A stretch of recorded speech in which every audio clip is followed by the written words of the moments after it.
referenciar que na qualidade de analistas de política nacional, tanto internacional, é preciso que nós observemos todos os fatos, desde o passado, o presente e até fazer uma perspectiva para o futuro. Se o Delson Fazema, que está aí desse lado, diz que é analista político e não fez esse estudo, automaticamente é tido como uma pessoa falhada nesta área e nem deveria estar nesse programa de televisão. Por que é que eu digo isso? Por um motivo muito simples. Como é que vais aceitar entregar os editais apenas de um processo que tu, como plataforma, decide ou qualquer outra organização consideras fraudulento e automaticamente a pessoa que solicita não pede também aqueles que são os relatórios dessas organizações? Por que é que o Conselho Constitucional não pediu o relatório de todo o processo eleitoral e, posteriormente, as atas e os editais? Por que é que só pediu as atas e editais? Para dizer que, não, as organizações da sociedade civil entregaram os documentos, estão aqui.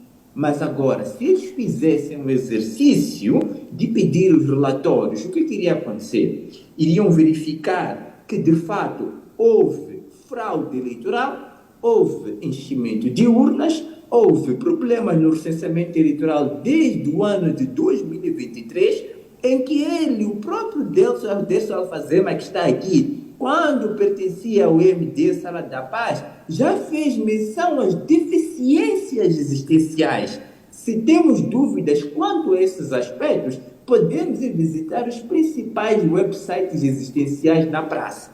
É um ponto.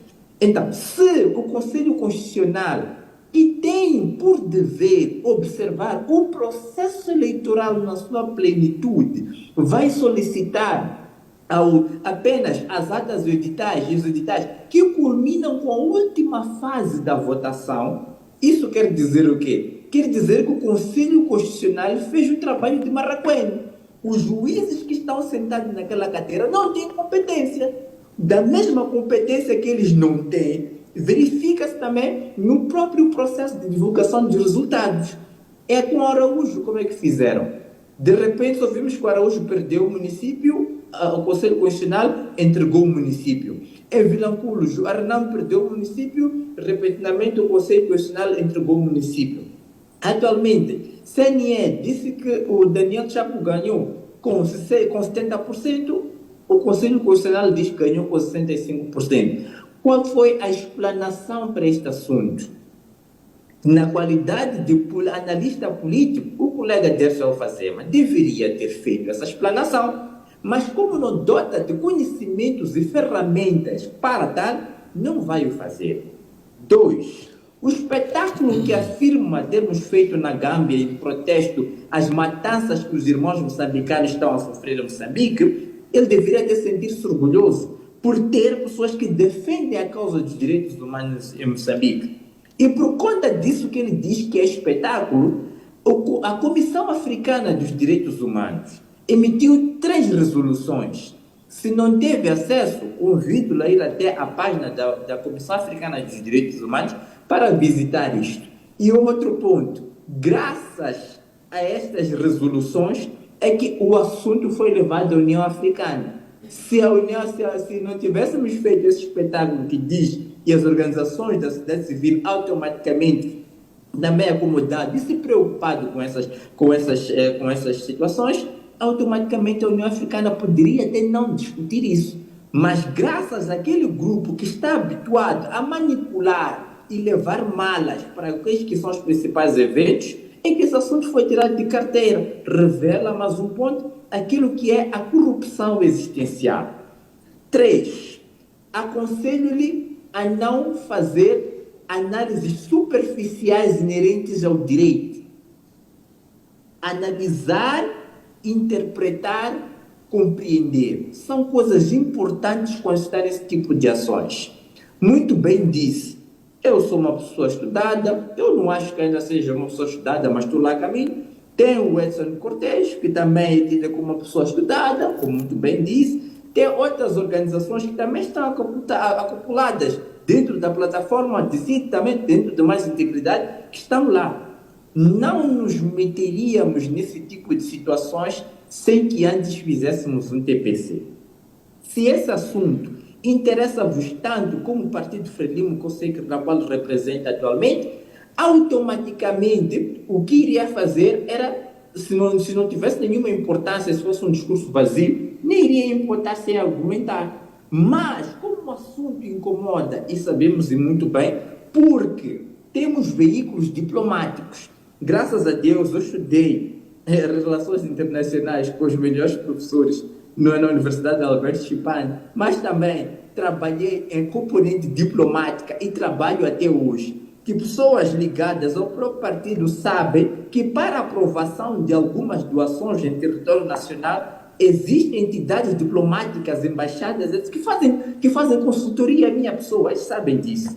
E é por esse motivo que sabem qual é a capacidade que esse assunto pode levar em carteira. É o primeiro ponto. Mas eu convido, antes de mais, a poder observar quais são os procedimentos para cada tipo de caso quando se fala de componente diplomática. Nós temos que fazer, olhar para o caso concreto desta carta que disse que era inútil, que era vazia, que mata uma vergonha e etc. Qualquer leigo na matéria percebe que aquela carta é rica.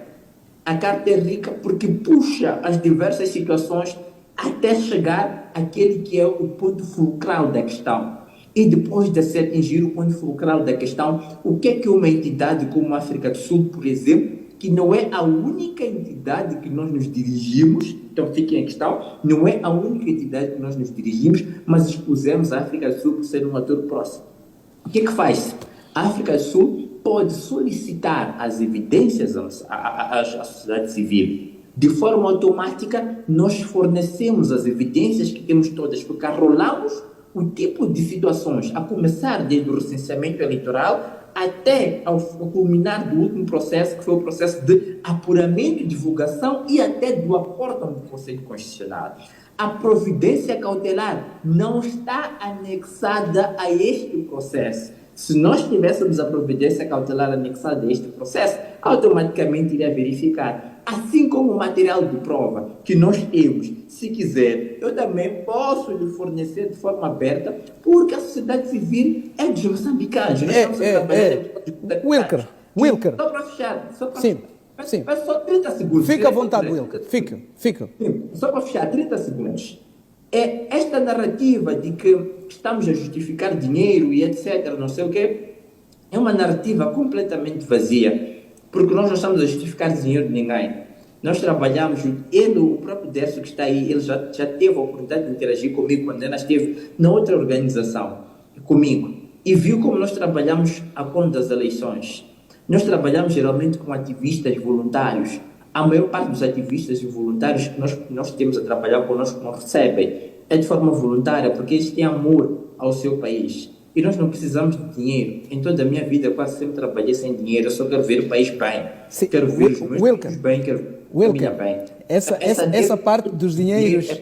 Essa parte do dinheiro, não dinheiro... É que tem que acabar esse discurso. Acho que não precisamos mencionar. Porque todos os membros, principalmente os membros do Partido Frelimo, usam essa narrativa de que nós estamos a receber dinheiro. Eu não preciso de dinheiro. Para lutar pelo meu povo, pelo meu país, eu não preciso de dinheiro. Eu gostaria, nesses momentos, de estar com a minha família, a passar o Natal, a passar o final de ano, mas eu não passei com nenhum deles. Eu gostaria, nesses momentos, de dar um calor, um abraço àquelas famílias que perderam seus membros, mas em nenhum momento eu verifiquei aqui o Décio Alfazema, que está aí desse lado, a dizer que, olha, nós precisamos meter uma ação contra aqueles polícias que mataram as 288 pessoas ao longo dessa manifestação. Temos mais de 500 pessoas, a caminho das 600 pessoas que foram baliadas. A maior parte delas estão imóveis. Quem é que vai se responsabilizar? O Décio trabalhou numa instituição de ajuda, vamos assim dizer, humanitária. Vamos dizer que o próprio Décio